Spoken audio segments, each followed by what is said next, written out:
Recently, almost every Genshin Impact player has heard about the new permanent event called the Long Road to Perfection, an event that developers proudly showcased during one of their previous livestreams.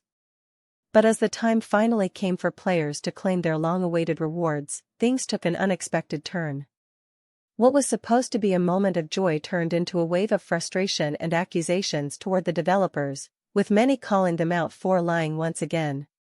So, what exactly happened? Let's break it down together.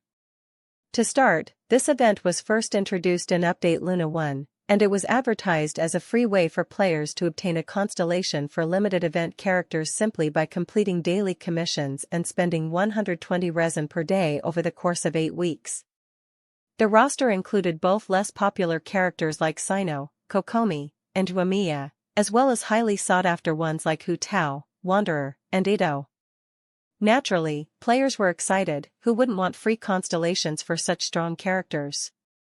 But after about 8 weeks, even the most active players discovered they couldn't select another character, despite the event still being active. That's when the community erupted.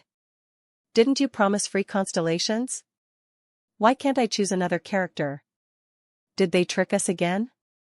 However, upon closer inspection of the event's details, it turns out the developers didn't technically break their promise. The description clearly states that the legendary reward would be available within 3 months, not 2.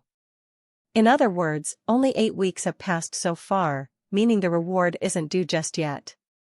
Still, many players have a valid reason to be upset.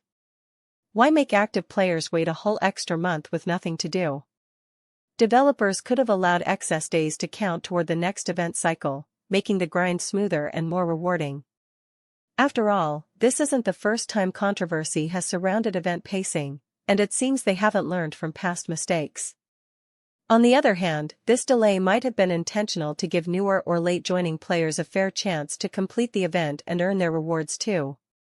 But in truth, it mostly feels like artificial event stretching meant to keep player engagement up for longer. So, what do you think? Is this just a fair system designed for everyone, or yet another example of poor communication and unnecessary time gating by the developers? Let me know your thoughts in the comments. This discussion is just getting started.